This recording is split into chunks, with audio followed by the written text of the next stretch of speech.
बिना रासलीला को संपन्न किया और जो कामदेव है उसको आकर्षित कर लिया। कामदेव जो सभी को आकर्षित करता है, खुद कामदेव को आकर्षित किया।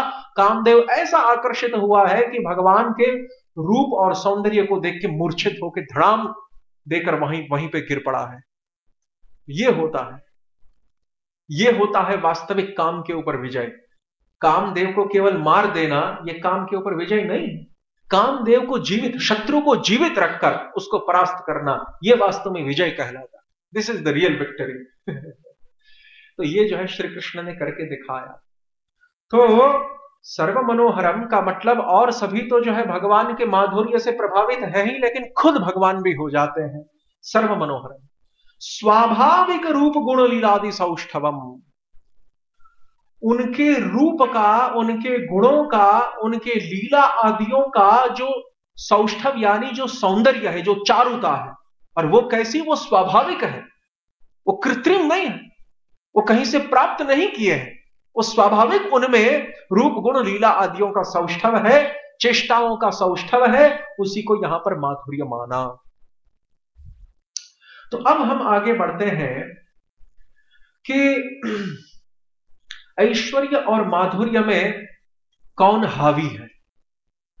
भगवान, क्योंकि जो प्रबल होगा ऐश्वर्य और माधुर्य दोनों के बीच में, वो ही भगवत्ता का सार माना जाएगा। रामानुज संप्रदाय, मध्व संप्रदाय, रामानंदी संप्रदाय, यहां तक कि निम्बारक संप्रदाय भी, और जो प्राचीन विष्णु स्वामी संप्रदाय हैं, ये सभी, और फिर आचार्य शंकर के मायावाद की बात को तो छोड़ ही देते हैं, ये जितने भी संप्रदाय हैं वैष्णवों के अंदर, वो भी सभी ऐश्वर्य को ही भगवत्ता का सार माने हैं। लेकिन गौड़ीय संप्रदाय जो है माधुर्य को भगवत्ता का सार मानता है। किस आधार पर? अब दोनों की स्पर्धा होगी, उसमें जो विजयी होगा वही भगवत्ता का सार माना जाएगा। कैसे स्पर्धा होगी जरा देखिए। तो अभी ऐश्वर्य का वर्णन कहां पे हुआ भागवत में? ऐश्वर्य का वर्णन भागवत के 3रे स्कंद में हुआ है। आज का सत्र जो है थोड़ा हम लंबा चलाएंगे, 4:15 बजे तक, तो क्योंकि आज अंतिम है तो सभी पॉइंट्स को जो है वाइंड अप करना है।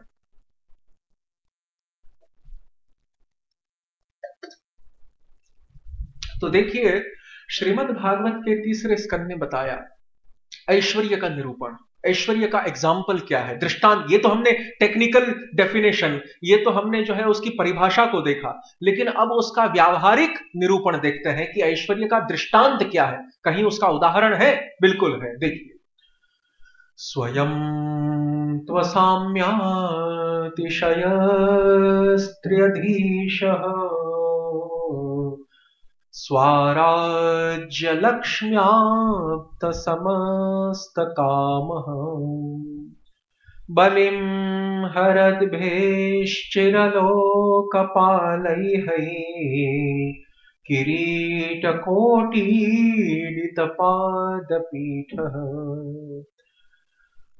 आपने एक कथा सुनी होगी चैतन्य चरितामृत मध्य लीला में, जब श्री चैतन्य महाप्रभु सनातन गोस्वामी को शिक्षा देते हैं, उस समय बताते हैं कि एक बार जो ब्रह्मा है हमारे ब्रह्मांड के, हमारा ब्रह्मांड बहुत छोटा है, इसलिए हमारे ब्रह्मा भी बहुत छोटे हैं, उनके केवल 4 मुख हैं। लेकिन कुछ ब्रह्मांड ऐसे हैं इस भौतिक जगत में जो बहुत बड़े हैं, लाख या करोड़ गुने बड़े हैं हमारे ब्रह्मांड की अपेक्षा।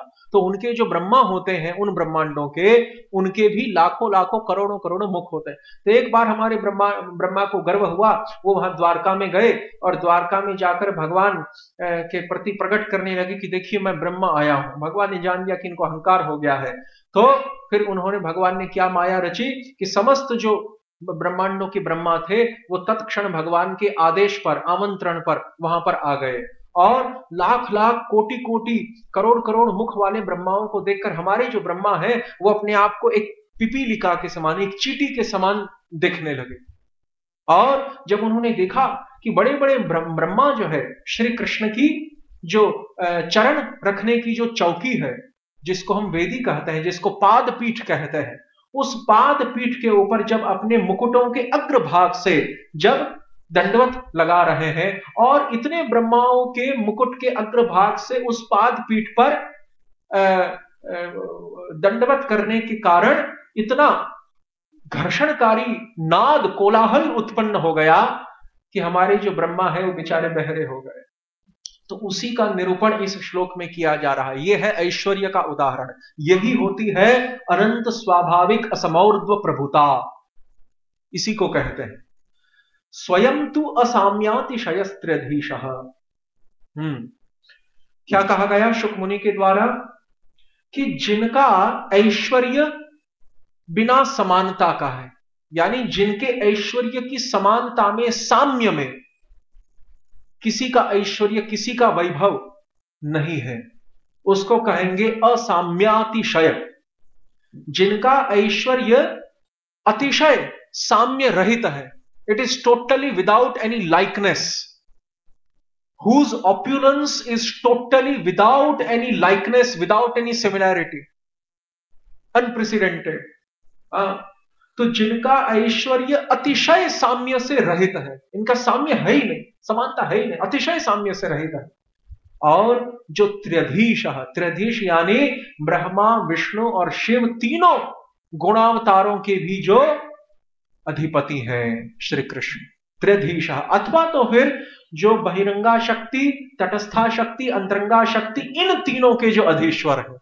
यहां दो प्रकार के अर्थ निकाले गए, स्वराज्य लक्ष्म्याप्त समस्त काम, और जो अपनी स्वरूप भूत लक्ष्मी के द्वारा, स्वराज्य का मतलब स्वरूप भूत होता है, अपना स्वरूप भूत जो वैभव है उसके द्वारा, अपना जो स्वरूप भूत जो ऐश्वर्य है, लक्ष्मी का मतलब वैभव अथवा ऐश्वर्य, तो अपना जो स्वरूप भूत वैभव अथवा ऐश्वर्य है उसके द्वारा जिनकी समस्त कामनाएं, जिनकी समस्त इच्छाएं, जिनके समस्त मनोरथ पूर्णता को प्राप्त है, हुई सेल्फ सेटिस्फाइड।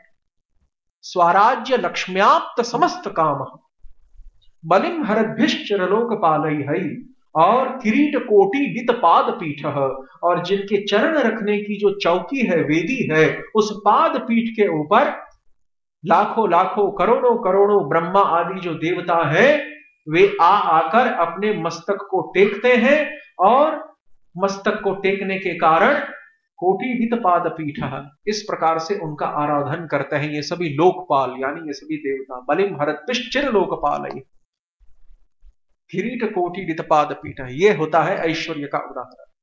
लेकिन इस ऐश्वर्य के द्वारा भगवान स्वयं कदापि मुग्ध नहीं होते।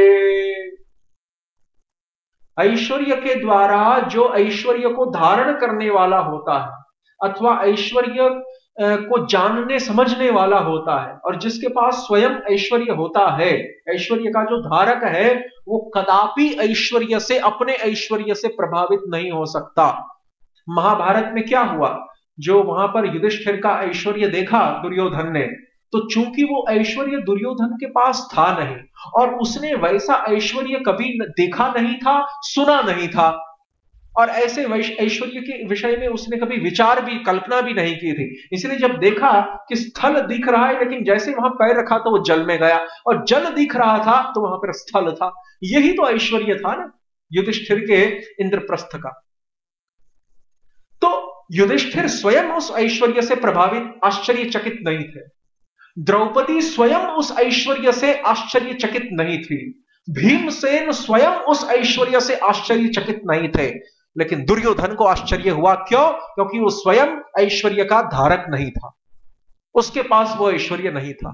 इसीलिए जब दुर्योधन ने वो ऐश्वर्य देखा और उसकी जब आंखें फटी रह गई, तो भीमसेन और द्रौपदी ने उपहास किया कि अंधे का पुत्र अंधा ही होता है। लेकिन उसके पीछे का एक साइकोलॉजी को आप देखिए कि भीमसेन और द्रौपदी स्वयं आश्चर्यचकित नहीं हुए जल में स्थल और स्थल में जल का वो जो भ्रम है उसको देखकर, क्योंकि उनके पास वो ऐश्वर्य है, इसीलिए वो आश्चर्यचकित नहीं हुए। दुर्योधन के पास नहीं था, वो उससे प्रभावित हुआ उस ऐश्वर्य से। ठीक उसी प्रकार से भगवान के पास जो ऐश्वर्य है, ब्रह्म रुद्रादि देवताओं को तो आकर्षित करता है, प्रभावित करता है, भगवान को स्वयं को वो प्रभावित नहीं कर सकता।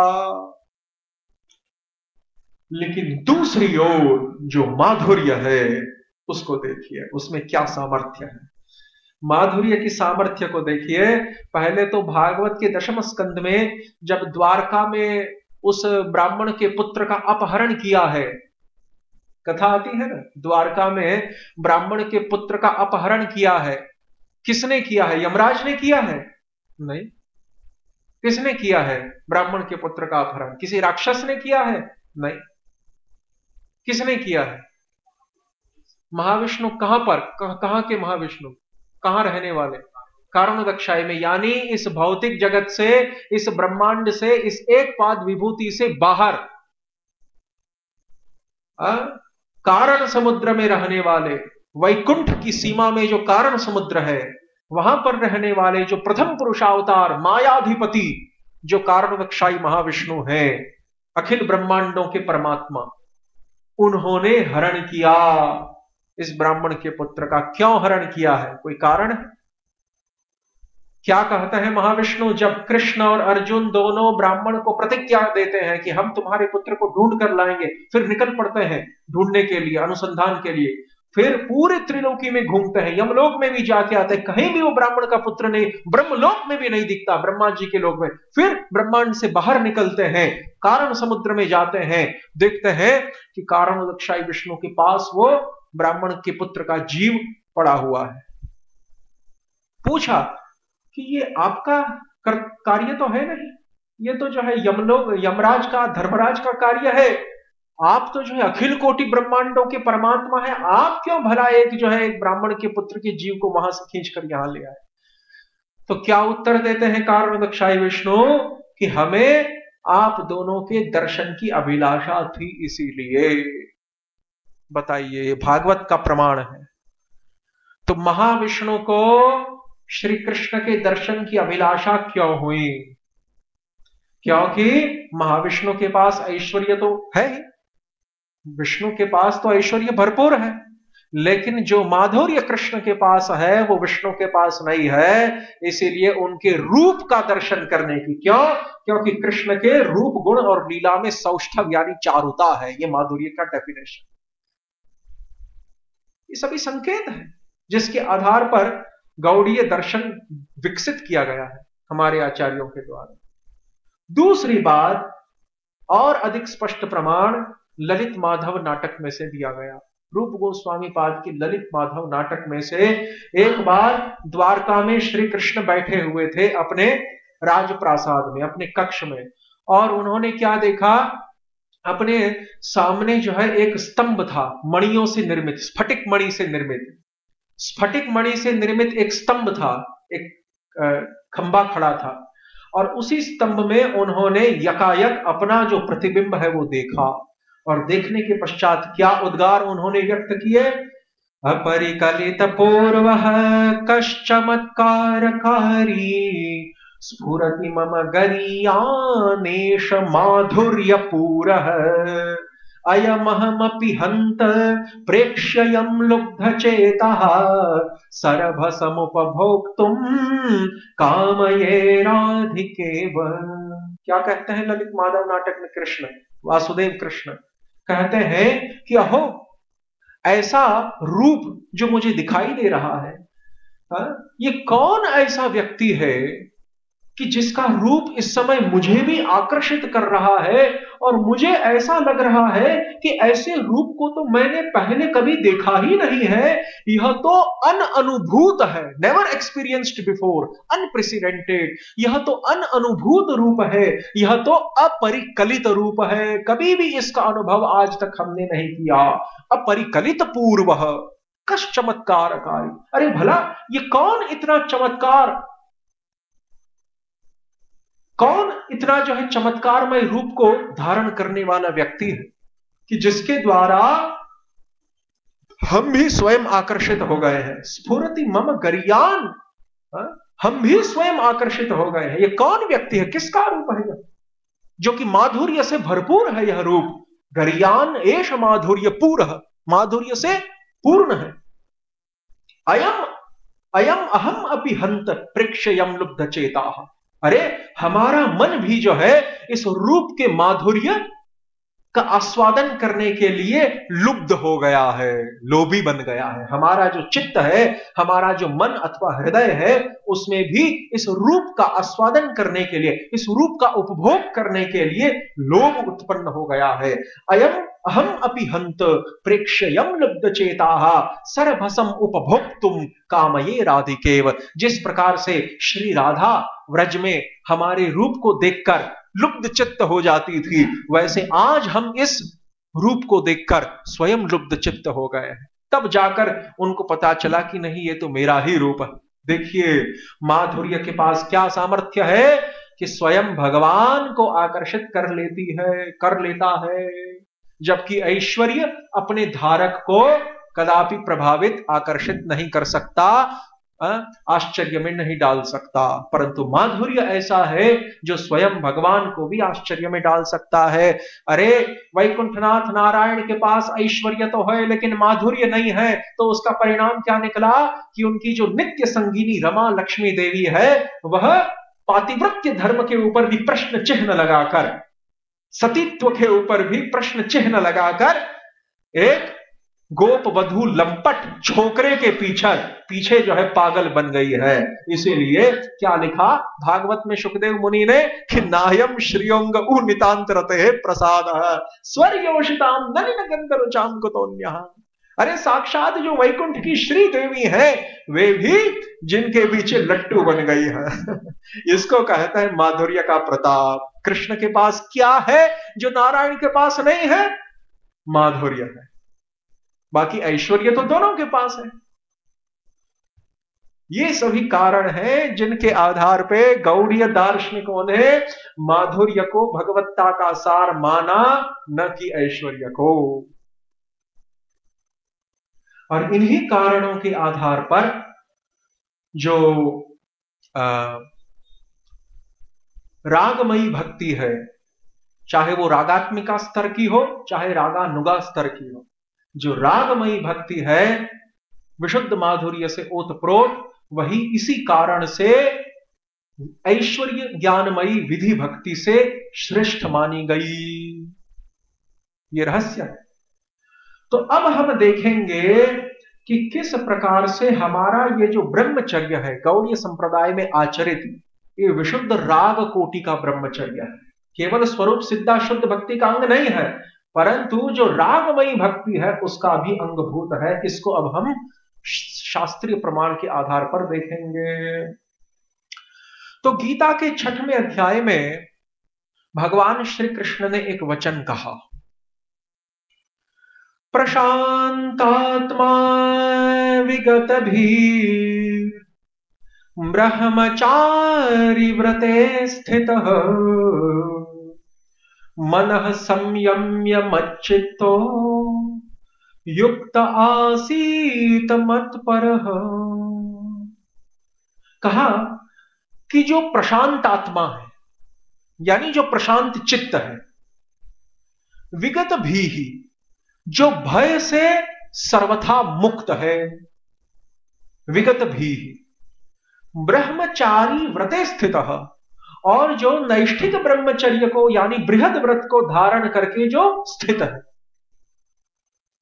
मन संयम्य, जिसने मन का निरोध किया है, जिसने मन को संयमित किया है, एकाग्र किया है, मत चित्तो, और जिसका मन हृदय अथवा चित्त नित्य निरंतर मेरे ही चिंतन में डूबा हुआ है, मत चित्तो, युक्त, जो मेरे से जुड़ा हुआ है, युक्त, आसीत मत परह, और जो मेरे परायण है, मैं ही जिसका एकमात्र लक्ष्य होने के कारण जो मेरे परायण है। नारायण परा वेदा नारायण परा मखा, उसी प्रकार से वासुदेव परा वेदा वासुदेव परा मखा, 2 प्रकार के श्लोक भागवत में आए हैं। तो वासुदेवे भगवती भक्ति योग प्रयोजितः जनयति आशु वैराग्यम ज्ञानम च यदहेतुकम, भागवत के 1 स्कंद का श्लोक। वासुदेव भगवान में जिस भक्ति को प्रयोजित किया जाता है, यानी जिस भक्ति का लक्ष्य, जिस भक्ति का प्रयोजन भगवान वासुदेव को सुखी करना है, इसी को कहेंगे मतपरायण, यानी जिनका लक्ष्य केवल मुझे सुखी करना है, ऐसे लोगों को भगवान ने मत पर यानी मतपरायण कहा, मेरे परायण। तो अब यहां पर हम देखेंगे इस श्लोक के अर्थ को निकालते समय कैसे यह श्लोक जो ब्रह्मचारी व्रत की बात करता है, पूर्णतया राग मार्ग की भक्ति की सूचना दे रहा है। लेकिन उससे पहले राग क्या होता है, राग भक्ति क्या होती है, ऐश्वर्य माधुर्य क्या होता है, ये सब समझाना बहुत आवश्यक बन गया था। इसीलिए वो सब लंबी जो है विवेचना करनी पड़ी कल से लेकर आज तक। ये शास्त्र है ना, ये इतनी सरल चीज नहीं है, तो इसीलिए लंबी विवेचना कई बार करनी पड़ती है किसी पॉइंट को सिद्ध करने के लिए। अब यदि हम आपको बताएंगे तो आपको सब पता चल जाएगा। वो सब विवेचना नहीं की होती और एकदम यहां पर आ जाते तो आपको ठीक ठीक पता नहीं चलता कि हम क्या कहना चाहते हैं। ठीक है, तो अब यहां पर 5 शब्द ऐसे हैं इस श्लोक में, गीता के 6वें अध्याय का श्लोक, ध्यान योग, आत्म संयम योग, उसका यह श्लोक।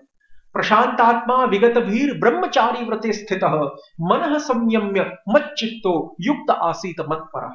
इसमें 5 शब्द ऐसे हैं, मत्परः, मच्चित्तो, युक्त, विगत भीहि और प्रशांतात्मा।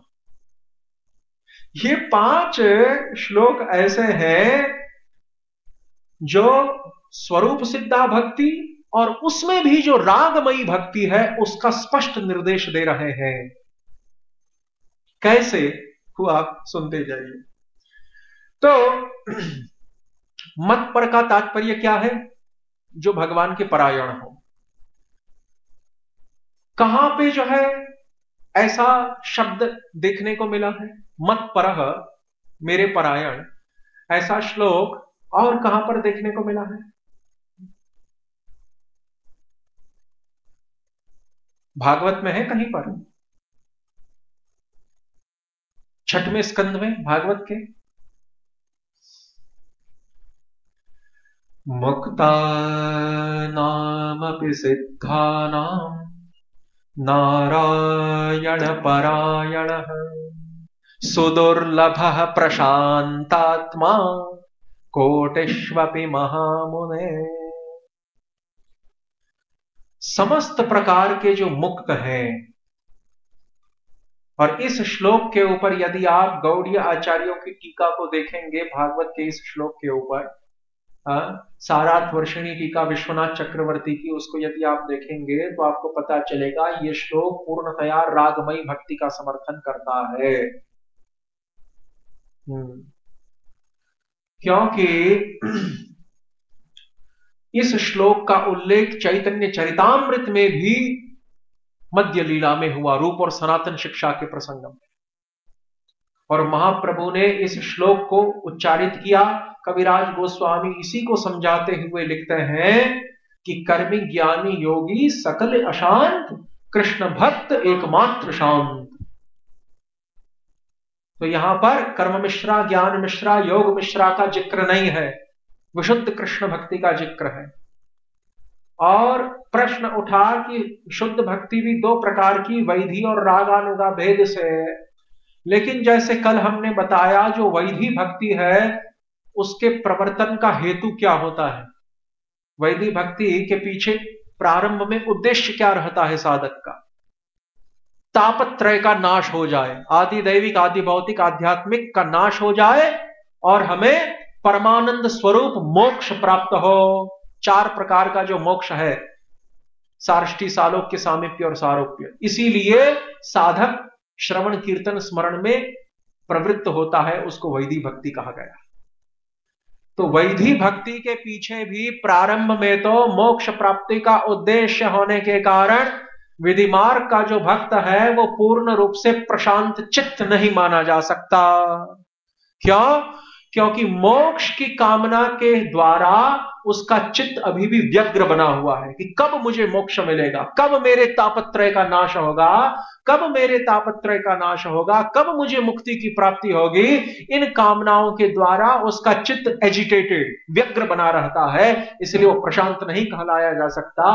राग मार्ग का जो भक्त है उसके अंदर केवल भगवान के सुख संपादन की एकमात्र अभिलाषा रहती है। इसीलिए राग मार्ग का भक्त ही प्रकृष्ट रूप से शांत प्रशांतात्मा कहला सकता है। तो इसीलिए मुक्तानाम अपि सिद्धानाम, मुक्त केवल एक प्रकार का, जिस ज्ञान मार्गी ने, निर्विशेष जो ज्ञान मार्गी है, जो ब्रह्म सायुज्य मुक्ति को प्राप्त करता है उसी को केवल मुक्त नहीं माना गया, परंतु विधि मार्ग के द्वारा वैकुंठनाथ नारायण आदियों की उपासना करने पर, विधि भक्ति के द्वारा जो सालोक्य, सार्ष्टी, सामीप्य और सारूप्य रूपी जो 4 प्रकार की सविशेष मुक्ति प्राप्त होती है विधि मार्ग के साधक को, वो भी तो मुक्त माने जाएंगे। केवल निर्विशेष ब्रह्म ज्ञानी ही मुक्त नहीं है, विधि मार्ग के साधक भी 4 प्रकार की सविशेष मुक्तियों को प्राप्त करने पर मुक्त माने जाते हैं। लेकिन इन सभी प्रकार के मुक्तों में मुक्तानाम अपि सिद्धानाम, इन सभी प्रकार के मुक्तों में नारायण परायण यानी जो मूल नारायण है कृष्ण, जो मूल नारायण है, जैसे ब्रह्मा जी ने कहा ना नारायणो अंग निर्भुजलायना, तो जो मूल नारायण कृष्ण है उनके परायण राग मार्ग के द्वारा जो बन गया है, और जो प्रशांत आत्मा भी है क्योंकि उसके अंदर मोक्ष की भी कामना नहीं है जो विधि मार्ग के भक्त में होती है, इसीलिए वो प्रकृष्ट रूप से शांत है उसका चित्त। तो इसीलिए मत पर का तात्पर्य यहां पर नारायण परायण मानना पड़ेगा, पहला। दूसरा शब्द क्या है इस श्लोक में? मत चित्त, प्रशांत आत्मा विगत भीर ब्रह्मचारी व्रते स्थित मन संयम्य मत चित्तो। तो दूसरा शब्द क्या है? पहला तो मत पर हो गया, दूसरा क्या है? मत चित्तो। मत चित्तो का मतलब है जिनका चित्त मेरे अंदर रमा हुआ है, जो अपने चित्त के द्वारा केवल मेरा ही चिंतन करते रहते हैं, उसको मत चित्त कहेंगे। भगवान कह रहे हैं कि जो अपने चित्त के द्वारा केवल मेरा ही चिंतन करते हैं वो मत चित्त है। तो मत चित्त शब्द का कहां पर अन्यत्र उल्लेख है? मत चित्त मद्गत प्राण बोधयन्तः परस्परम कथयन्तश्च मां नित्यं तुष्यन्ति च रमन्ति च। उसके ऊपर विश्वनाथ चक्रवर्ती की सारार्थ वर्षिणी टीका देख लेना। पूर्णतया रागमयी भक्ति का यहां पर भगवान वो कर रहे हैं, संकेत कर रहे हैं इस मत चित्त मद्गत प्राणा वाले श्लोक में,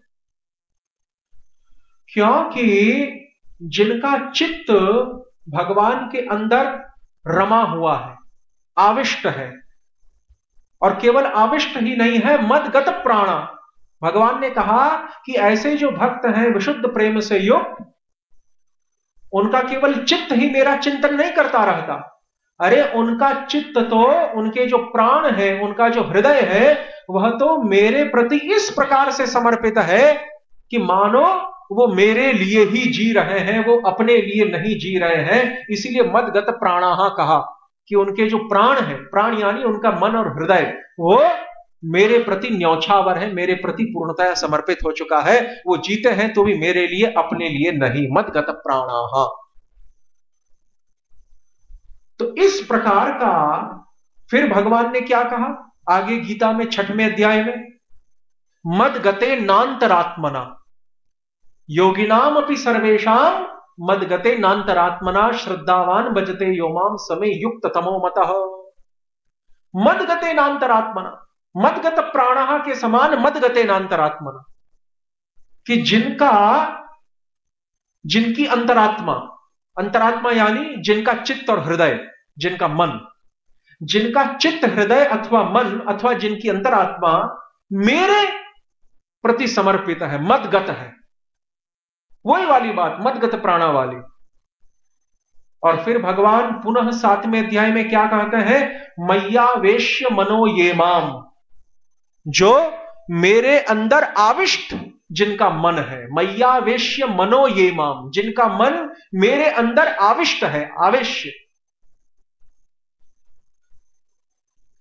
और उधर क्या कहते हैं गीता के 9वें अध्याय में? अनन्यास चिंतयन्तो माम ये जनाः पर्युपासते। उस श्लोक की सारार्थ वर्षिणी टीका में भी विश्वनाथ लिखते हैं कि रागमयी भक्ति का संकेत है यहां पर।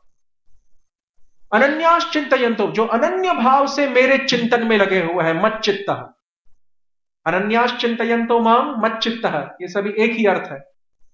मय्यावेश्य मनो ये माम, जिनका मन अथवा चित्त मेरे प्रति आविष्ट है। इस प्रकार का जो आवेश कि अपने प्राण तक, अपनी अंतरात्मा तक भगवान के प्रति न्यौछावर कर दी जाए, मदगते नांतरात्मना और मदगत प्राणः, इस प्रकार का परमावेश चित्त का क्या कभी विधि मार्ग की भक्ति में संभव है? नहीं। क्यों नहीं? क्योंकि यदि इस प्रकार का मन का आवेश भक्ति विधि मार्ग की भक्ति में होता तो वैधि भक्ति के लक्षण का निरूपण करते समय रूप गोस्वामी परमावेश जैसे शब्दों का प्रयोग करते, परंतु जैसे हमने कल देखा, परमावेश शब्द का प्रयोग किस भक्ति के लक्षण के निरूपण करते समय आया? रागमयी भक्ति के लक्षण को बताते समय परमावेश शब्द का प्रयोग रूप गोस्वामी पाद करते हैं। मय्यावेश्य मनो ये माम, जिनका मन मेरे प्रति आविष्ट है, मत चित्तः मदगत प्राणः मदगतेनांतरात्मना। और रूप गोस्वामी ने क्या कहा? इष्टे स्वारसिकी रागः, कल हमने इसको समझा दिया है। परमाविष्टता भवेत तन्मयी या भवेद भक्ति ही शास्त्र रागात्मिकोदिता। ये जो परम आवेश है, ये परम आवेश केवल रागमयी भक्ति में ही हो सकता है साधक का। विधि मार्ग की भक्ति में ऐसा परम आवेश संभव नहीं। इसीलिए मय्यावेश्य मनो ये माम मदगतेनांतरात्मना मदगत प्राणः और मच्चित्तः मदगत प्राणः, ये और अनन्याश्चिन्तयन्तो माम, ये सभी जो गीता के श्लोक हैं ये राग मार्ग की परम आवेश युक्ता भक्ति की ओर इशारा कर रहे हैं। तो ये हो गया मच्चित्तो का तात्पर्य, मच्चित्तो का तात्पर्य। तो मूल जो श्लोक है जो हम जिसके ऊपर हम विवेचना कर रहे हैं छठवें भाग गीता के छठवें अध्याय का, वो क्या है? प्रशांतात्मा विगत वीर ब्रह्मचारी व्रत स्थित मन संयम्य मच्चित्तो युक्त आसीत मत्परः। तो मत्परः और मच्चित्तो दो का तो हमने व्याख्यान कर दिया। अब तीसरे का व्याख्यान बाकी है। तीसरा शब्द कौन सा है उस श्लोक में आया हुआ? मच्चित्तो हो गया, मत्परः हो गया, तीसरा शब्द कौन सा है? युक्त। युक्त आसीत मत्परः, यही है ना छठवें अध्याय का वो श्लोक, युक्त श्लोक, युक्त शब्द। अब युक्त शब्द जो है गीता में कहां कहां आया, और जहां जहां पर वो गीता में आया है वहां सारार्थ वर्षिणी में विश्वनाथ जी उसको राग भक्ति परक उसका अर्थ कर देते हैं। युक्त शब्द कहां आया है? पहले तो 9वें अध्याय के 32वें श्लोक में, 9वां जो अध्याय है गीता का राज विद्या राजगुह्य योग, सबसे इंपॉर्टेंट अध्याय, उसका जो अंतिम श्लोक है उसमें मन्मना भव मद भक्तो मद्याजी माम नमस्कुरु मामे वैश्यसि युक्त्वा एव आत्मानं मत्परायणः। मामे वैश्यसि युक्त्वा एवं आत्मानं मत्परायणः, वहां पर भी मत्परायण शब्द आया है। केवल भागवत में नारायण परायण नहीं, मत्परः को समझाने के लिए वहां पर भी मत्परायण शब्द आया, युक्त्वा एव आत्मानं मत्परायणः। और उस श्लोक की पूरी व्याख्या रागानुगा भक्ति को दिखाती है। कैसे? कि मामे वैश्यसि युक्त्वा एवं मन मना भव मद भक्तो, जिनका मन मेरे प्रति समर्पित हो चुका है। और जैसे हमें अब पता चल गया मन का जो परमावेश है केवल रागमयी भक्ति में ही संभव है। परमाविष्टता भवेत तन्मयी या भवेत भक्ति ही शास्त्र रागात्मिको। तो ये युक्त शब्द का तात्पर्य, युक्त का मतलब सबसे अधिक जुड़ा हुआ भगवान के साथ। सबसे अधिक जुड़ा हुआ कौन हो सकता है? जिसका भगवान के साथ परम आवेश हो। परम आवेश विधि मार्ग की भक्ति का लक्षण नहीं है, रागमार्ग की भक्ति का लक्षण है। इसीलिए सबसे अधिक जुड़ा हुआ यानी सबसे अधिक युक्त, सर्वाधिक युक्त, युक्त मतलब जुड़ा हुआ, केवल रागानुग भक्त हो सकता है। मामे वैश्यसि युक्त्वा एवं आत्मानं मत्परायणः मन मना भव मद भक्त। दूसरी बात, अर्जुन जी ने भी पूछा एवं सतत युक्ता ये भक्तास्त्वं पर्युपासते ये चाप्यक्षरम अव्यक्तम तेषां के योग वित्तमः। गीता के 12वें अध्याय के प्रारंभ में, भक्ति योग वाला जो अध्याय है 12वां, उसके प्रारंभ में, कि जो आपके साथ सतत युक्त है वो श्रेष्ठ है या निर्विशेष ब्रह्म के उपासक। तो सतत युक्त कौन बन सकता है? जिसका परम आवेश हो भगवान में, वही सतत युक्त बन सकता है। उसके पश्चात अनन्याश्चिन्तयन्तो मां ये जना पर्युपासते तेषां नित्याभियुक्तानां, वे मेरे भक्त जो कि नित्य मेरे साथ पूर्ण रूप से युक्त है। अभियुक्त का मतलब पूर्ण रूप से युक्त होना। जो नित्य पूर्ण रूप से मेरे साथ युक्त है। पूर्ण रूप से भगवान के साथ किन भक्तों का योग हो सकता है? पुनः जिनका परमावेश हो, परमाविष्टता भवेत, यानी रागमयी भक्ति। उसके बाद भगवान ने क्या कहा अर्जुन जी के प्रश्न का उत्तर देते समय 12वें अध्याय में कि स में युक्त तमोमतः, जो मेरा भक्त है वही मुझसे सर्वाधिक जुड़ा हुआ है, युक्त तमोमतः। और श्रद्धया परयोपेतास ते में युक्त तमामतः, जो पर श्रद्धा से युक्त है, जो पर श्रद्धा से मेरा भजन करते हैं वे ही युक्ततम है, मुझसे सबसे अधिक जुड़े हुए हैं। यह भी भगवान ने कहा गीता में। अब ये पराश्रद्धा क्या है? ये पराश्रद्धा ही भक्ति संदर्भ में बताई गई पारमार्थिकी श्रद्धा है। जीव गोस्वामी दो प्रकार की श्रद्धा बताते हैं, लौकिकी और पारमार्थिकी। तो जो लौकिकी श्रद्धा है उसके द्वारा सात्विकी, राजसिकी, तामसिकी भक्ति का उद्भव होता है, जिसका कपिल देव ने तृतीय स्कंद में उल्लेख किया। लेकिन जो निर्गुणा भक्ति है, निर्गुणा भक्ति क्या है? कि जिसमें चारों प्रकार की मुक्तियों को प्राप्त करने की इच्छा भक्त को नहीं रहती। स एव भक्ति योगाख्य आत्यंतिक उदाहृत, यह आत्यंतिक पंचम पुरुषार्थ है, धर्म अर्थ काम मोक्ष को भी पीछे छोड़ने वाला। सैव भक्ति योगाख्य आत्यंतिक उदाहृत लक्षणम भक्ति योगस्य निर्गुणस्य विदाहृतम। कपिल जी भागवत के तीसरे स्कंद में अब मैं जो है निर्गुण भक्ति का वर्णन करूंगा। और वो निर्गुण भक्ति क्या है? सालोक्य सार्ष्टि सामीप्य सारूप्यकत्व में दीमानन्न गृह्णन्ति विना मत सेवनम जनाः। पांचों ही प्रकार की मुक्तियों को वहां भक्त नहीं लेना चाहता। मत सेवया प्रतीतम ते सालोक्यादि चतुष्टयम निच्छन्ति सेवया पूर्णा कुतो नियत काल विप्रतम। ये क्या है? ये विधिमार्ग की भक्ति है? बिल्कुल नहीं, क्योंकि विधिमार्ग की भक्ति में तो फिर भी थोड़ी बहुत मोक्ष की कामना रहती है प्रारंभ में। ये पूर्णतया राग मार्ग की भक्ति का निरूपण है। और इसी भक्ति को निर्गुणा भक्ति माना, इसी भक्ति को निर्गुणा भक्ति माना, और इसी निर्गुणा भक्ति को अत्यधिक पंचम पुरुषार्थ प्रेम माना हमारे संप्रदाय वालों ने। और यहां पर जो गीता में भगवान ने कहा श्रद्धया परयोपेतास, जो पारमार्थिकी श्रद्धा से युक्त है। अब पारमार्थिकी श्रद्धा भी दो प्रकार की, एक तो शास्त्रार्थ अवधारणामयी और एक भगवत लीला माधुर्य लोकमयी। तो जो शास्त्रार्थ अवधारणामयी है उसके द्वारा तो विधि मार्ग में प्रवृत्ति होती है, और जो भगवत लीला माधुर्य लोकमयी श्रद्धा है उसके द्वारा राग मार्ग में प्रवृत्ति होती है। यहां पर राग मार्ग ही अभिप्रेत है। तो अब चौथा शब्द कौन सा है? देखिए, मत चित्त हो गया, मत पर हो गया, युक्त हो गया।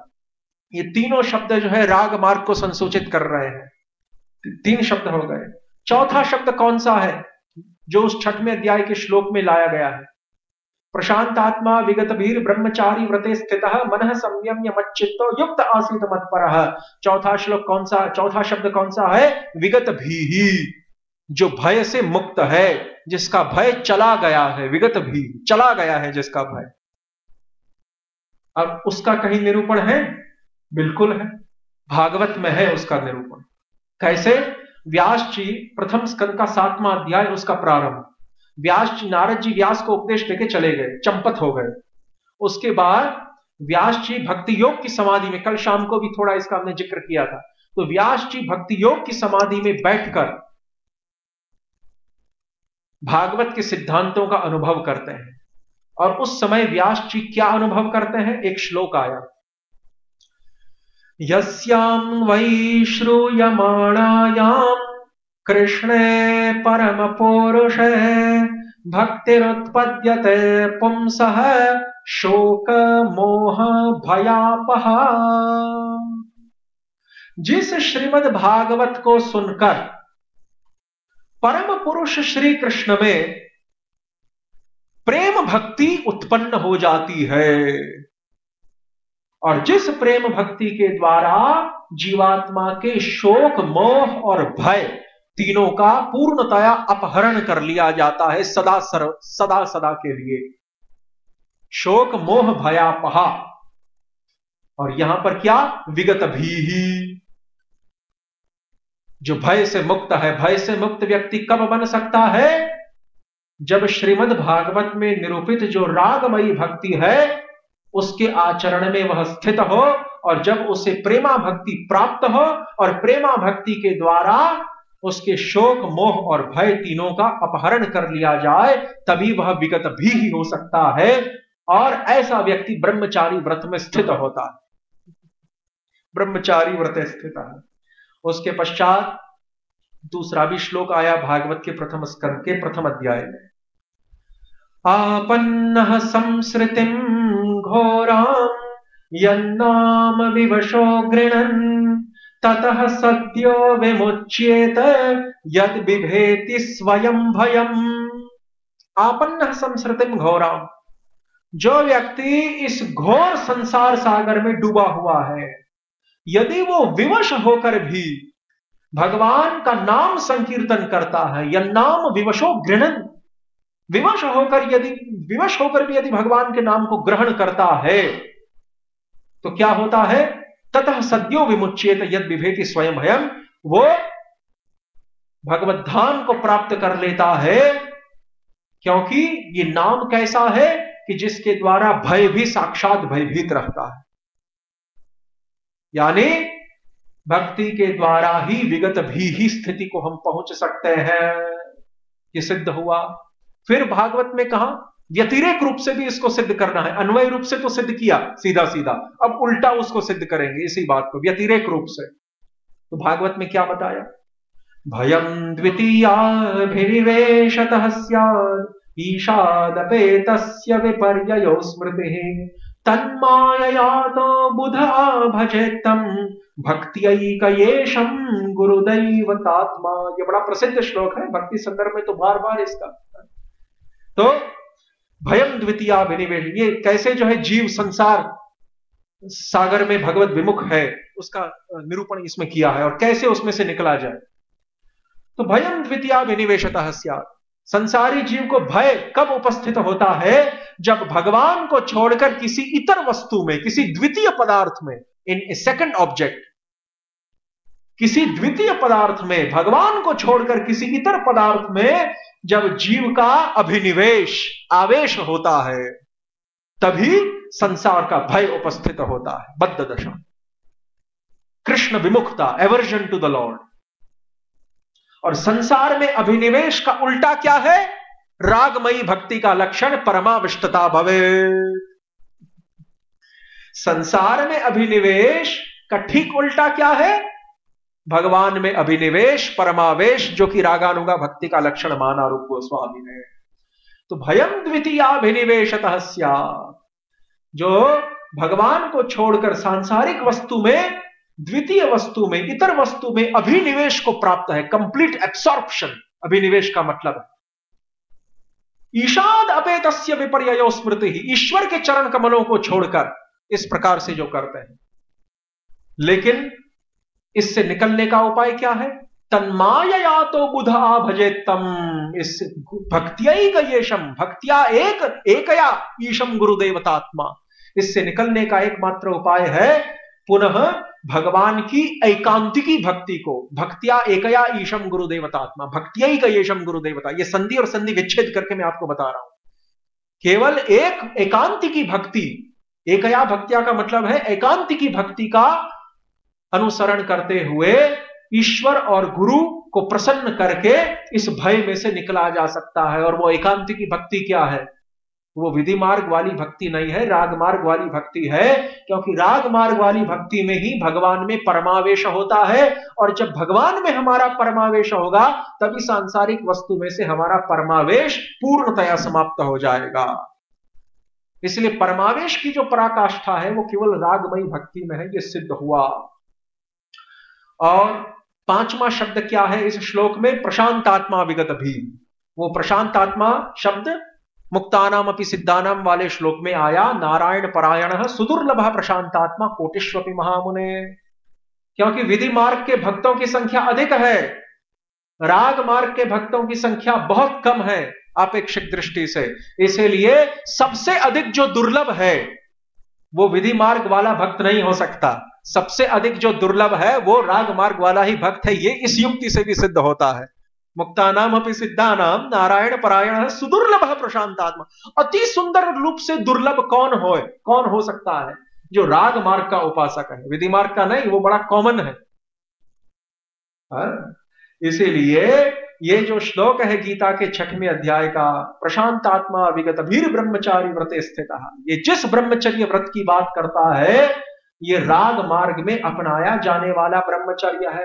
अब इसके ऊपर जो भक्ति वेदांत तात्पर्य प्रभुपाद जी लिखते हैं, जिन भक्तों को सेवा हो वो जा सकते हैं। अब यहां से हम थोड़ा 15 मिनट और खींचेंगे आज, क्योंकि अंतिम है और कुछ पॉइंट्स को समाप्त करना है, जिसके समाप्त के बिना मजा नहीं आएगा। विषय तभी मजा आता है जब पूरा जो लिंक बैठ जाए आदि से अंत तक। तो देखिए क्या कहा, इसके तात्पर्य में प्रभुपाद जी लिखते हैं, हमने कहा था ना कि जो ब्रह्मचर्य का जो सर्वश्रेष्ठ रूप है वो केवल नकारात्मक नहीं होता, केवल निषेधात्मक नहीं होता कि ये नहीं करो वो नहीं करो। मैथुन का त्याग, ये तो निषेधात्मक है। ब्रह्मचर्य में केवल निषेध नहीं है, कुछ प्रवृत्ति भी है, समथिंग पॉजिटिव ऑल्सो। बस उसी की ओर प्रभुपाद जी भी यहां पर जिक्र कर रहे हैं इस प्रशांत आत्मा वाले श्लोक की टीका में, गीता के 6वें अध्याय में। कहते हैं अपने तात्पर्य में एक श्लोक को उद्धृत करते हैं। कौन सा श्लोक? गीता के 2 अध्याय में आने वाला। वो श्लोक क्या है? विषया विनिवर्तन्ते निराहारस्य देहिनः रसवर्जं रसोप्यस्य परम दृष्ट्वा निवर्तते। परम दृष्ट्वा, जब तक परम सुख की अनुभूति नहीं होगी तब तक संसार के जो भौतिक विषय हैं वो हमें रुचिकर, इंटरेस्टिंग, रुचिकर प्रतीत होते रहेंगे। और वो परम विषय क्या है? वो परम विषय है ब्रह्मभूतः प्रसन्नात्मा न शोचति न कांक्षति समः सर्वेषु भूतेषु मद भक्तिम लभते पराम। वो जो परा भक्ति है ना, वो ही ये परम विषय है। और उस परा भक्ति को प्रभुपाद जी अपने एक प्रवचन में समझाते हैं कि परा भक्ति का मतलब रागानुगा भक्ति है, विधि भक्ति नहीं। जब प्रभुपाद जी ने एक विशिष्ट प्रवचन दिया है ब्रह्मभूतः प्रसन्नात्मा मद भक्तिम लभते पराम वाले गीता के 18वें अध्याय के 55वें श्लोक के ऊपर, तो एक विशिष्ट प्रवचन में उन्होंने मंतव्य प्रकट किया है कि यहां पर परा भक्ति का तात्पर्य विधि भक्ति न होकर रागमयी भक्ति है। उसी परा को यहां पर विषया विनिवर्तन्ते निराहारस्य देहिनः रसवर्जम रसोप्यस्य परम दृष्ट्वा निवर्तते, यहां पर परम कहा जा रहा है। परम यानी सर्वोत्कृष्ट, हाईएस्ट, उस हाईएस्ट प्लेजर का एक्सपीरियंस करके, उस उत्कृष्टतम सुख का आनंद का अनुभव करके। और उत्कृष्टतम आनंद जो है रागमयी भक्ति में ही संभव है, विधि मार्ग की भक्ति में नहीं।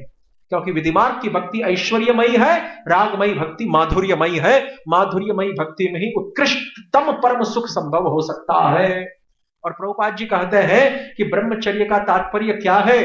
केवल निषेध नहीं, ब्रह्मचर्य का तात्पर्य है कि इस प्रकार से परम सुख का अनुभव करना कि जिससे अपने आप जो संसार के विषय हैं उनके प्रति जो हमारी तृष्णा है, आसक्ति है, वो खत्म हो जाए। यानी ब्रह्मचर्य का तात्पर्य है रागानुगा भक्ति मार्ग में सिद्धि प्राप्त होने तक की अवस्था, इन सबको ब्रह्मचर्य के अंदर इंक्लूड कर लिया युक्ति के द्वारा। This is the simple logic. तो अभी यहां पर एक और बात है कि हम देखेंगे कि किस प्रकार से हमारे आचार्य पादों के ग्रंथों में भी स्पष्टतया ब्रह्मचर्य को राग मार्ग का अंग माना गया। अरे क्या है? ठीक है, ठीक। अरे हाँ, अब ठीक है। तो जैसे हमने बताया था, श्री गदाधर पंडित की शिष्य परंपरा में श्री राधा कृष्णदास गोस्वामी पाद हो गए, जिनका नामोल्लेख भी चैतन्य चरितामृत में हुआ, चैतन्य वृक्ष की शाखा का निरूपण करते समय। वे अपने ग्रंथ साधन दीपिका में लिखते हैं। क्या लिखते हैं? साधन दीपिका का जो 9वां अध्याय है, 9th चैप्टर, 9वीं कक्षा, उस साधन दीपिका की 9वीं कक्षा के 20वें अनुच्छेद में 20th सेक्शन, उसमें क्या लिखते हैं? अतो व्रजवासी जनादिषु विराजमानायाः रागात्मिकायाः मुख्यत्वेन रागानुगायाः मुख्यत्वं तदनुसरणत्वात्। ये राग मार्ग की जो है चर्चा यहां चली है, तो कहते हैं कि अतएव व्रजवासी जो भगवान के नित्य सिद्ध पार्षद है, उनके अंदर विराजमान जो रागात्मिका भक्ति है, वो मुख्य होने के कारण, किसकी किसकी अपेक्षा मुख्य होने के कारण? विधि भक्ति की अपेक्षा मुख्य होने के कारण उस रागात्मिका भक्ति का अनुसरण करने वाली जो रागानुगा भक्ति है, वह भी मुख्य मानी जाती है। अतो व्रजवासी जनादिषु विराजमानायाः रागात्मिकायाः मुख्यत्वेन रागानुगायाः मुख्यत्वं तद अनुसरणत्वात्। फिर आगे क्या लिखते हैं? अस्याम एव रागानुगायाम गृहस्थ उदासीन भेदेन अधिकारिणो द्विविधा दृश्यन्ते। और इस राग मार्ग की भक्ति में, रागानुगा मार्ग की भक्ति में गृहस्थ और उदासीन, उदासीन यानी वैरागी, वैरागी तीन प्रकार के, नैष्ठिक ब्रह्मचर्य आश्रम में स्थित, संन्यास आश्रम में स्थित और रूप सनातन आदियों के वेश को धारण करने वाले परमहंस आश्रम में, निरपेक्ष आश्रम में स्थित। गौड़ीय संप्रदाय में तीन प्रकार के वैरागी हैं, उदासीन यानी वैरागी, त्यागी। तो क्या लिखते हैं? अस्यामेव रागानुगायाम गृहस्थ उदासीन भेदेन अधिकारिणो द्विविधा दृश्यन्ते। इस राग मार्ग में दो प्रकार के अधिकारी दिखाई देते हैं इस राग मार्ग के, एक गृहस्थ और दूसरे त्यागी यानी वैरागी, उदासीन।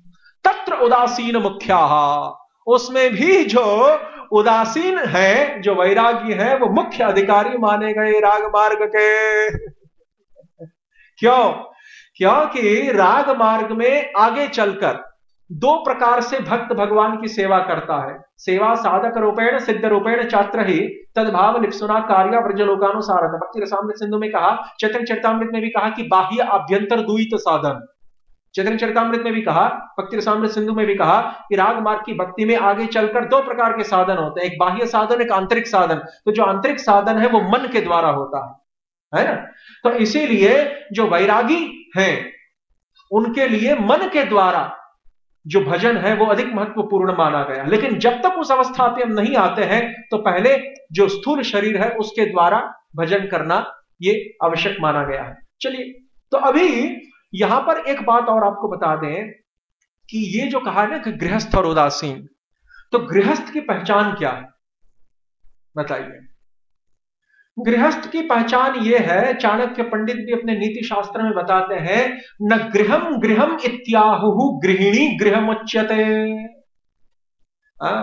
केवल घर को घर नहीं कहा गया, गृह यानी घर, केवल गृह को गृह नहीं कहा जाता है। न गृहम गृहम इति आहुः गृहिणी गृहमुच्यते।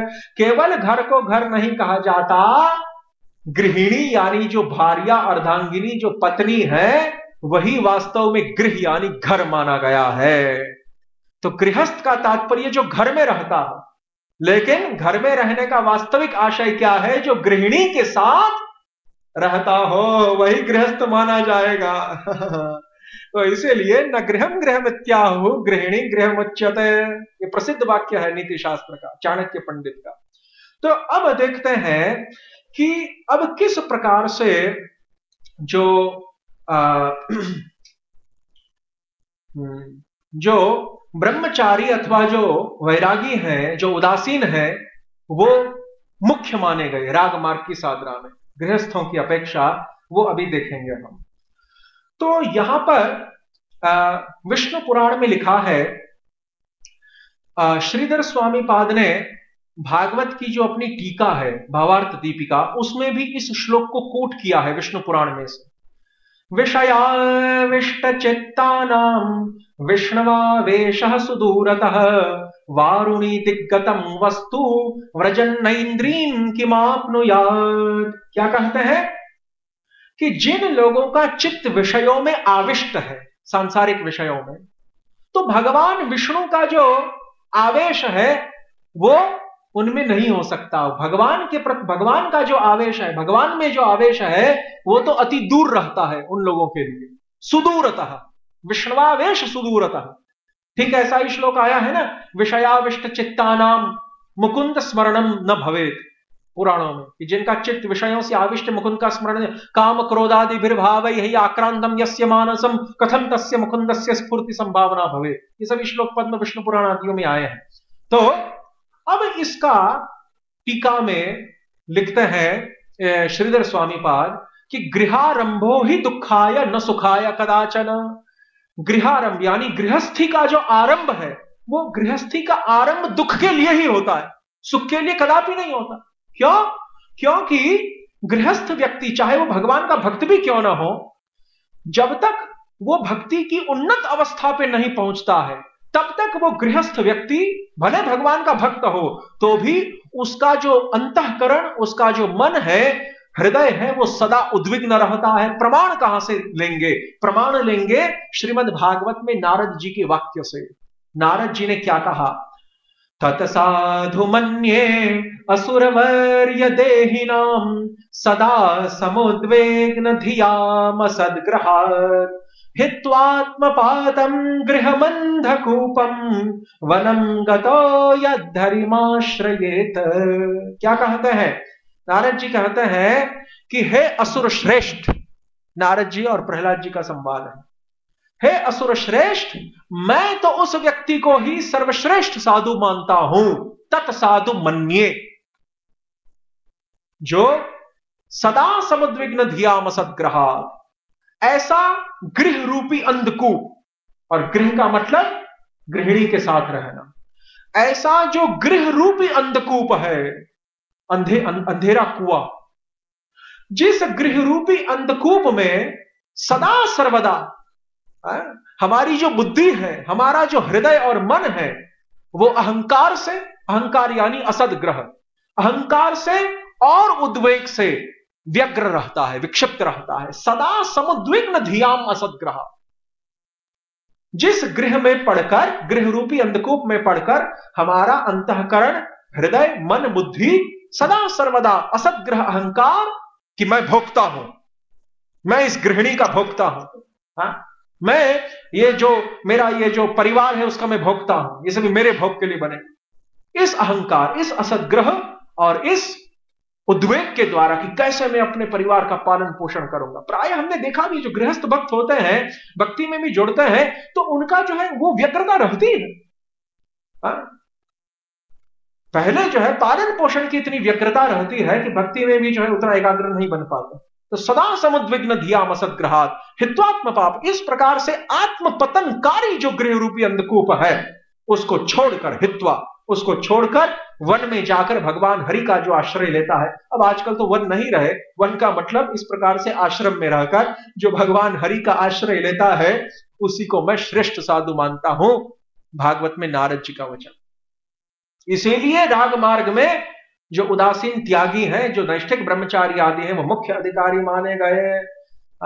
कभी भी जो है सुपीरियरिटी कॉम्प्लेक्स को छोड़ना नहीं है, क्योंकि जैसे ही ये स्वाभिमान जाएगा, वैसे ही जो है, अरे देखिए वो गृहस्थ जो है कितना मजेदार जो है भोग कर रहा है, चलिए मैं भी जो है कुछ जो है अनुभव करके देखूं, फिर जो है आप नहीं रह पाएंगे। ब्रह्मचर्य आश्रम में स्वाभिमान पूरा रखना पड़ेगा। तो इसीलिए अब और अधिक ठोस प्रमाण देते हैं। विशेषतः रागानुगाधिकारी लक्षणम दर्शयति। रागानुगा भक्ति का अधिकारी कौन है, इसका लक्षण भक्ति रसामृत सिंधु में रूप गोस्वामी बताते हैं। भक्ति रसामृत सिंधु पूर्व विभाग, चतुर्थ लहरी और 7वां श्लोक, पुराणों से एक श्लोक को कोट किया है रूप गोस्वामी पाद ने। उसमें जो है रागानुगा भक्ति के अधिकारी का लक्षण बता रहे हैं। न पतिम कामयेत कंचित ब्रह्मचर्य स्थिता सदा तामेव मूर्तिम ध्यायन्ती चंद्रकांतिर्वरानना इत्यत्र ब्रह्मचर्य खलु अष्टविध संभोग परित्यागः। यहां पर थोड़ा सा कमेंट किया है राधा कृष्णदास गोस्वामी पाद ने। कहते हैं कि इस श्लोक में जो ब्रह्मचर्य शब्द आया है, उसका तात्पर्य 8 प्रकार के संभोग का परित्याग है। अभी ये श्लोक क्या है, भक्ति रसामृत सिंधु में पुराणों से कोट किया है। न पतिम कामयेत कंचित, एक प्राचीन काल में सत्य त्रेता युग में एक कन्या थी, उसका नाम था चंद्रकांति। वरानना, बड़ी सुंदर कन्या थी, उसका विवाह नहीं हुआ था और वो विवाह नहीं करना चाहती थी। न पतिम कामयेत, तो वो पति की इच्छा नहीं रख रही थी, उसको पति नहीं चाहिए था। उसने ब्रह्मचर्य स्थिता सदा, उसने जो है आजीवन नैष्ठिक ब्रह्मचर्य में स्थित रहने का संकल्प लिया था। और वो क्या करती थी? तामेव मूर्तिम ध्यायंतीम, भगवान श्री कृष्ण की मूर्ति के ऊपर ध्यान लगा के बैठी थी और अंत में उसको राग मार्ग में सिद्धि प्राप्त हो गई। ये राग मार्ग के अधिकारी का लक्षण रूप गोस्वामी ने बताया। तो कहने का तात्पर्य यह है कि अंत में श्रीधर स्वामी पाद भी टीका में लिखते हैं कि गृहस्थितस्य पुनरासक्ति ही संभवात्। घर में रहने से भक्ति तो होती है, लेकिन जब तक बड़ी उन्नत अवस्था में हम नहीं पहुंचेंगे तब तक हर समय यह खतरा रहता है कि हम फिर से सांसारिक आसक्ति में कहीं गिर न जाएं। बाल बच्चों की जो आसक्ति है उसमें गृहस्थितस्य पुनः आसक्ति संभवा, ये सभी जो है को देखने से ये दूध का दूध और पानी का पानी हो जाता है। तो कहने का तात्पर्य यह है कि इस प्रकार से ब्रह्मचर्य की जो महिमा है बड़ी महान है। संक्षेप में 2 मिनट और लेंगे आपके।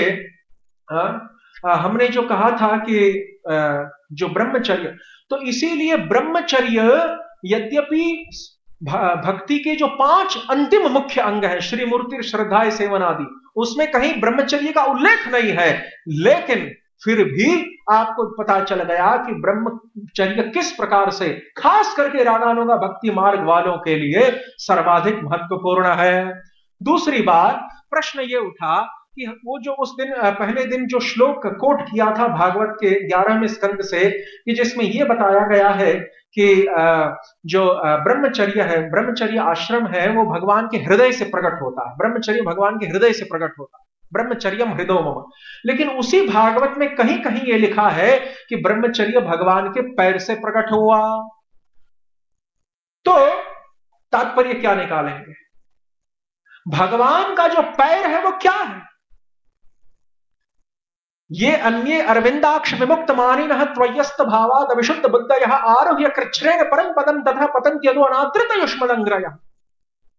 देवता लोग स्तुति करते हैं ना कृष्ण की, गर्भ स्तुति, 10वें स्कंद का 3रा अध्याय।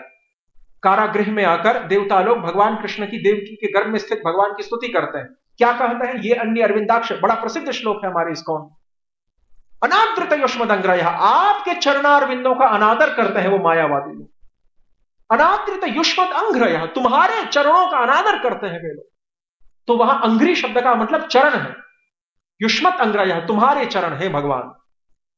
अंग्रयः शब्द की सारार्थ दर्शिनी टीका लिखते समय विश्वनाथ चक्रवर्ती ने क्या लिखा?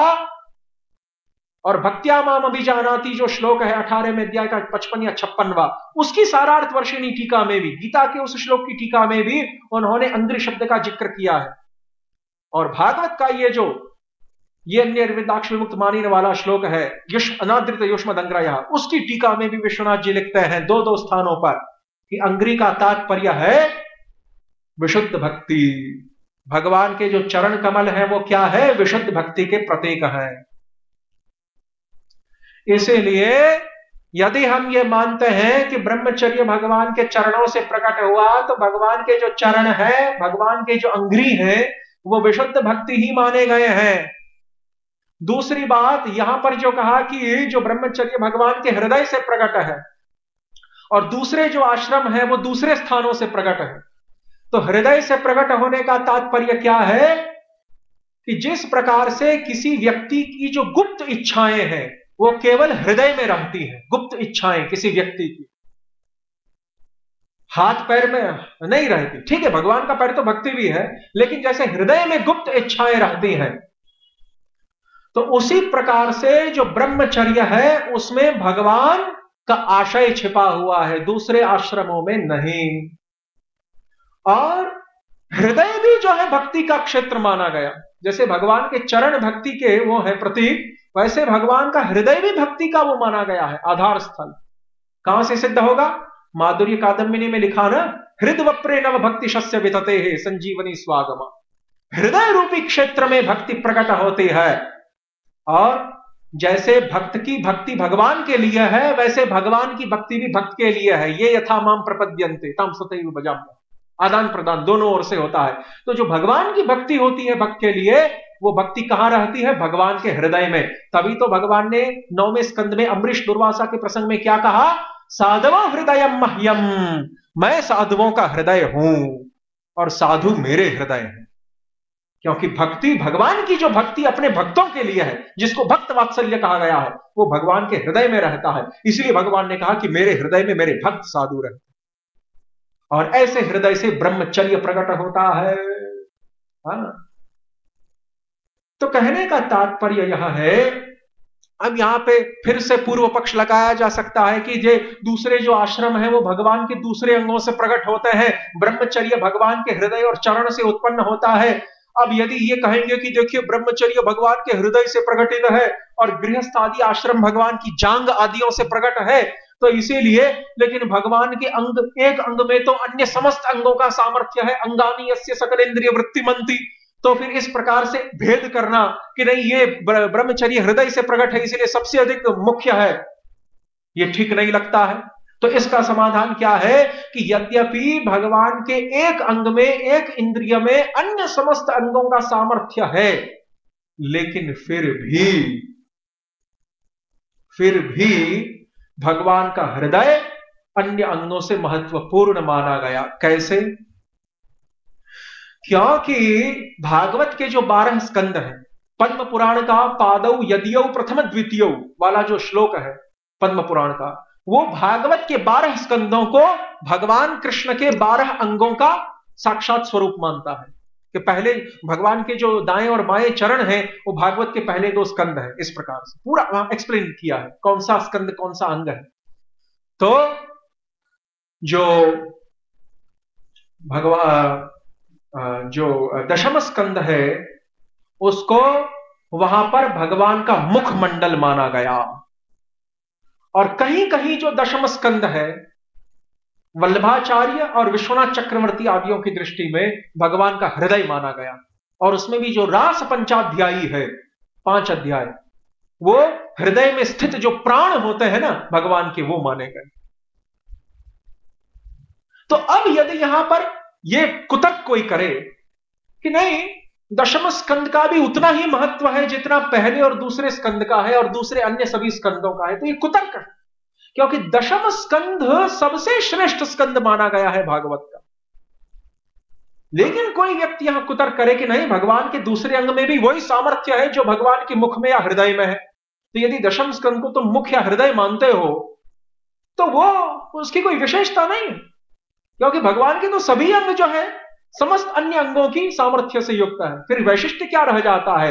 लेकिन इस प्रकार से वैशिष्ट्य का विरोध करने वालों को यह पता होना चाहिए कि दशम स्कंद को विश्वनाथ चक्रवर्ती सर्वश्रेष्ठ मानते हैं पूरे भागवत में से। किस आधार पर? क्योंकि वो भगवान का प्रफुल्ल मुख है और हृदय है, इसीलिए वैशिष्ट्य तो अपने अपने स्थान पर रहेगा हर चीज का, नहीं तो हम निर्विशेषवादी हो जाएंगे, विशेषता का नाश करने वाले लोग। इसे इस कुतर्क को यहां पर नहीं अपनाया जा सकता। जहां जितना युक्ति चाहिए उतनी ही युक्ति को ग्रहण करना चाहिए, हद से ज्यादा युक्ति को ग्रहण करने से हम सब सिद्धांत का भी नाश कर बैठते हैं। अच्छा, दूसरी बात, 2 मिनट और लेंगे अंत में।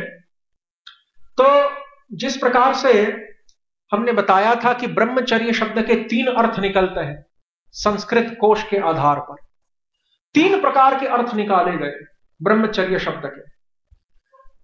ब्रह्म में विचरण करना यही ब्रह्मचर्य का अर्थ है। तो सबसे पहला जो अर्थ है वो क्या है? ब्रह्मणि निर्विशेष ज्योत्स्नायाम सायुज्य मोक्ष रूपम विचरणम इति ब्रह्मचर्य। ब्रह्म में यानी कि निर्विशेष जो ब्रह्म ज्योति है सायुज्य मोक्ष रूपा, उस निर्विशेष ब्रह्म ज्योति में विचरण करना यह ब्रह्मचर्य है। लेकिन यह ब्रह्मचर्य का सबसे गठिया अर्थ है। क्योंकि कैवल्यम नरकायते, प्रबोधानंद सरस्वती बात कहते हैं ये ब्रह्म सायुज्य तो नरक के समान है। रघुनाथ दास गोस्वामी मन शिक्षा में कहते हैं मुक्ति व्याघ्रिणी, ये जो मुक्ति है ब्रह्म सायुज्य मुक्ति, ये तो बाघिन के समान है। और तार मध्य मोक्ष वांछा कैतव प्रधान, धर्म अर्थ काम मोक्ष में भी जो निर्विशेष सायुज्य की कामना है वो तो सबसे बड़ा धोखा है। तो इसीलिए तो सबसे घटिया ब्रह्मचर्य है। उससे उत्कृष्ट क्या है?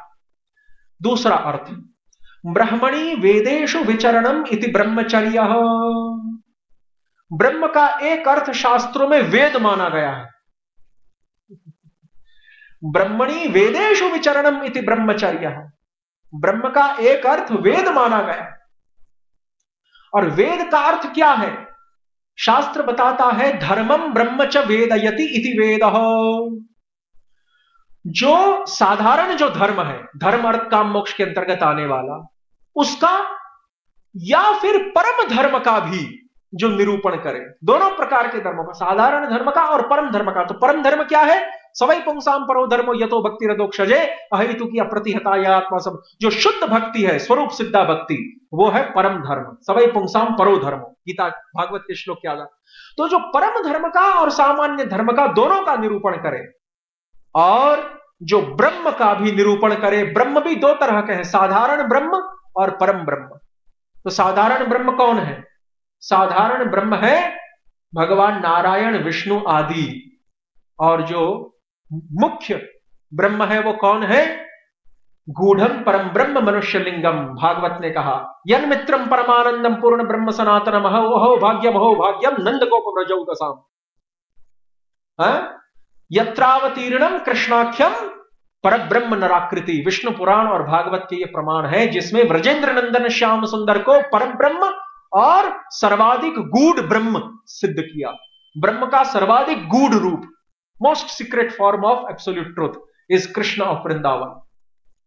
इसीलिए जो पर ब्रह्म यानी गूढ़ ब्रह्म का और जो सामान्य ब्रह्म है नारायण आदि, उन दोनों का जो ज्ञान प्रदान करें उसको वेद कहेंगे। धर्मम ब्रह्म च वेदयति इति वेदः।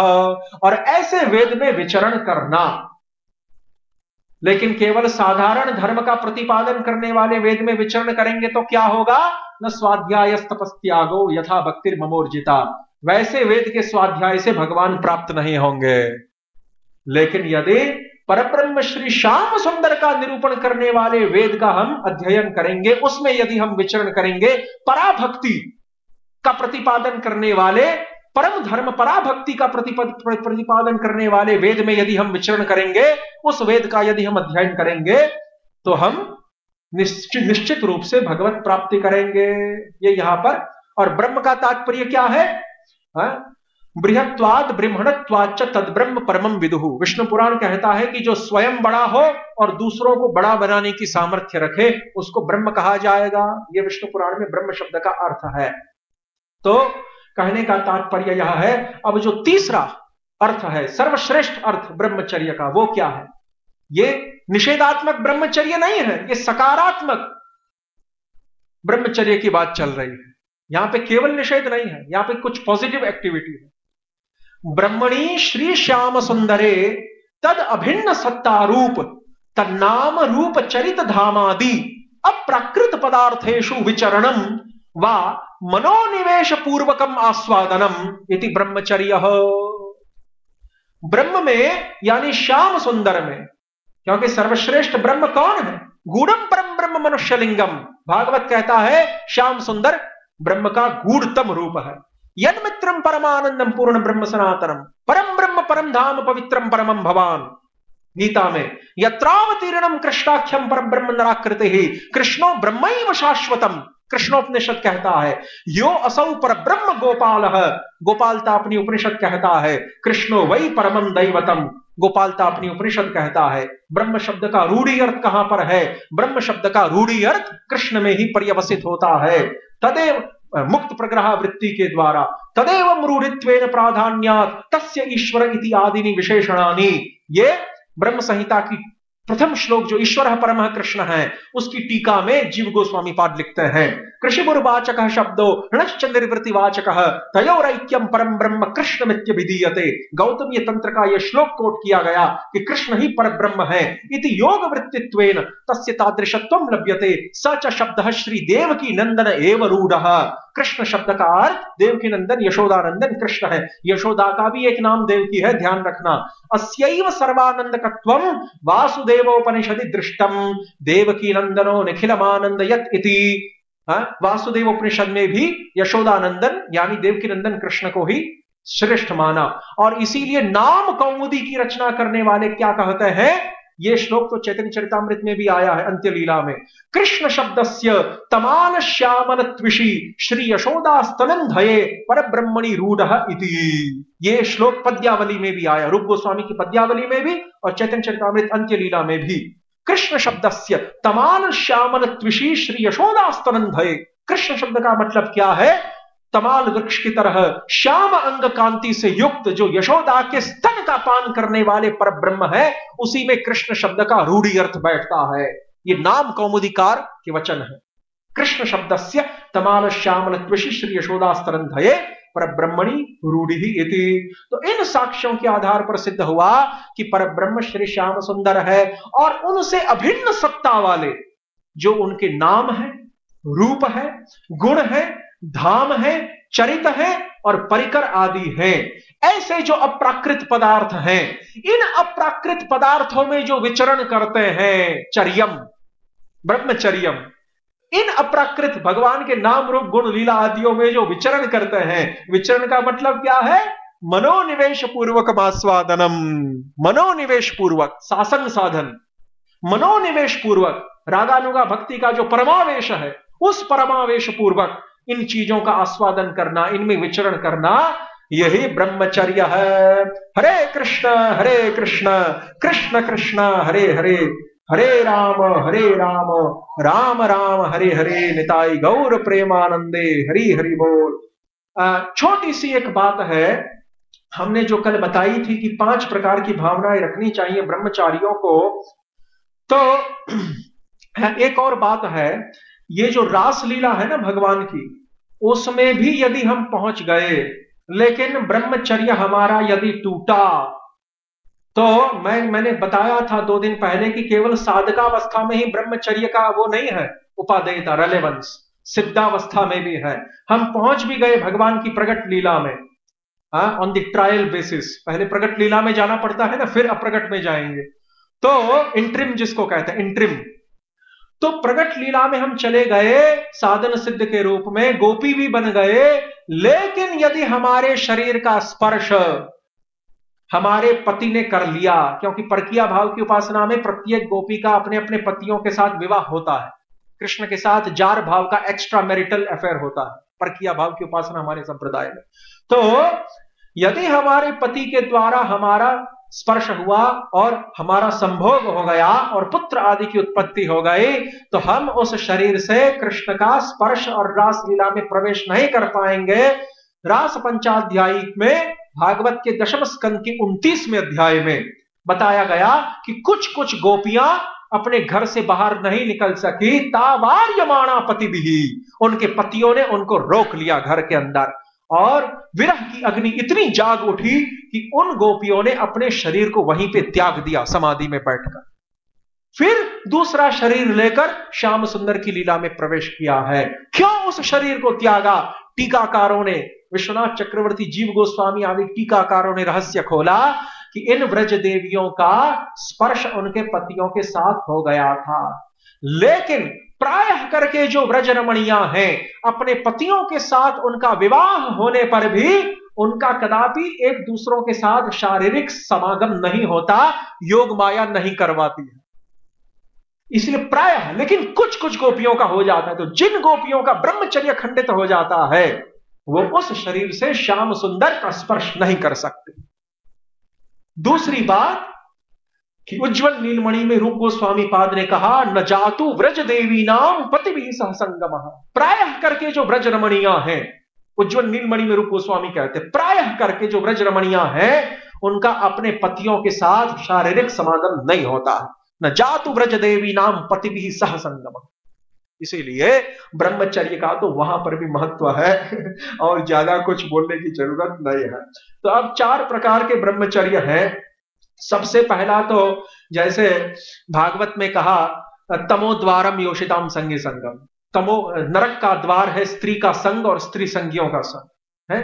और फिर शंकराचार्य आदियों ने भी भज गोविंदम स्तोत्र में कहा, चरपट पंजरिका मोह मुद्गर जैसे ग्रंथों में आचार्य शंकर ने भी कहा कि नारी स्तन भर भार विकारम मिथ्या माया मोहावेशम भज गोविंदम गोविंदम भज मोड़।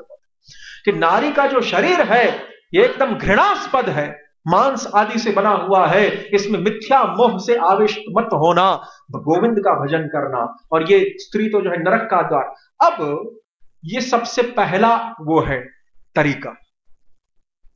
जहां जहां पर भी स्त्रियों के प्रति घृणा के उत्पादन के वो श्लोक आए हैं शास्त्रों में और आचार्यों की वाणी में कि नारी स्तन भर भार विकारम मिथ्या माया मोहावेशम भज गोविंदम गोविंदम भज मोड़ मते तमोद्वारम योषिताम संगी संगम, ये तो नरक का द्वार है आदि आदि। तो ये उन साधकों के लिए है जो जिनका विषयावेश इतना गाढ़ है कि वो केवल इस भाषा को ही समझ सकते हैं और कुछ नहीं। इसीलिए जिन साधकों का जो एकदम निकृष्ट कोटि के जो साधक हैं कि जिनका विषयावेश इतना गाढ़ है कि जिनको इसी लहजे में समझाना पड़ेगा कि देखो वो तो नरक की द्वार है, डराना पड़ेगा, देखो ये तो मिथ्या माया मोह का आवेश है, इसमें मत फंसना। तो ऐसे साधकों के लिए शास्त्रों ने जो है ऐसी वाणी का प्रयोग किया है। ये सबसे पहला तरीका है, द लोएस्ट टाइप। क्योंकि ये न केन प्रकार मन कृष्ण निवेश, जिस किसी प्रकार से कृष्ण में अपना मन रमे। ब्रह्मचर्य का मतलब भी वही है, कृष्ण में अपने मन को रमाना, ब्रह्म में अपने मन को विचरण करवाना। ब्रह्म यानी कृष्ण, उसमें अपने मन का विचरण करवाना। तो जिस किसी प्रकार से मन कृष्ण में रमे और संसार के विषय से छूटे, ये शास्त्रों का अभिप्राय है। तो ये तो पहला तरीका है। उससे एक श्रेष्ठ तरीका दूसरा है जो थोड़े से श्रेष्ठ साधकों के लिए है। वो क्या है? लेकिन वो तरीका भी बॉडीली लेवल पे है, शारीरिक स्तर पे। वो क्या है? मातृवत परदारेषु परद्रव्येषु लोष्ट्रवत। जैसे चाणक्य नीति शास्त्र में बताया कि अन्य समस्त स्त्रियों को माता के समान देखना। यदि गृहस्थ है तो अपनी पत्नी के सिवाय अन्य स्त्रियों को, और यदि ब्रह्मचारी है तो समस्त स्त्रियों को। पत्नी तो होती नहीं है ना, इसीलिए तो मातृवत परदारेषु, ये वो तरीके से थोड़ा बेटर है। वो घृणा की दृष्टि से जो देखना है, लेकिन वो जो उस भाषा को समझ सकते हैं उनके लिए है। ये जो थोड़े उन्नत योग्यता वाले हैं उनके लिए ये तरीका है मातृवत परदारेषु, कि नहीं प्रत्येक स्त्री को माता के समान देखो। लेकिन ये भी बॉडीली लेवल पे है, क्योंकि यदि मैं अपने आप को पुरुष मानता हूं तभी तो स्त्री मेरे लिए माता है ना। ये तो सब बॉडीली लेवल पे है। फिर से ये आत्मज्ञानी का स्तर नहीं है। इससे और अधिक जो उन्नत योग्यता वाले साधक हैं वो क्या विचार करेंगे कि अरे भैया मैं तो ये शरीर हूं ही नहीं, मैं तो जीवात्मा हूं, वो भी जीवात्मा है, मैं भी जीवात्मा हूं, और मेरा तो कोई लिंग ही नहीं है स्त्री और पुरुष का। तो इसीलिए ये थोड़ा सा और उन्नत स्तर है आत्मज्ञानियों वाला, सांख्य वालों का।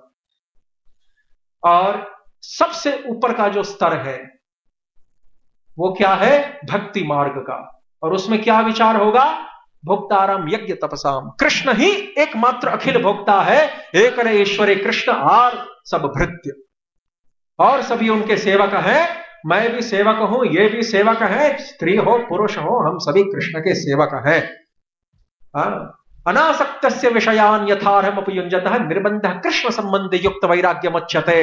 वास्तविक ब्रह्मचर्य वैराग्य ये सबसे उन्नत कोटि का चौथे स्तर का यही है कि समस्त को कृष्ण के दास के रूप में देखना। क्यों? क्योंकि जीवेर स्वरूप होय कृष्ण नित्य दास। तो इस प्रकार से 4 स्तर का ब्रह्मचर्य है। जैसी जिसकी योग्यता वैसा भाव अपना के रखें। बस तो इतनी ही विवेचना है। और अब यहां पर पूर्ण विराम देते हैं। हरे कृष्णा कृष्ण कृष्ण हरे हरे, हरे राम राम राम हरे हरे। निताय गौर प्रेमानंदे हरि हरि। थोड़ा सा विलंब हुआ है, क्षमा करना इसके लिए। हरे कृष्ण।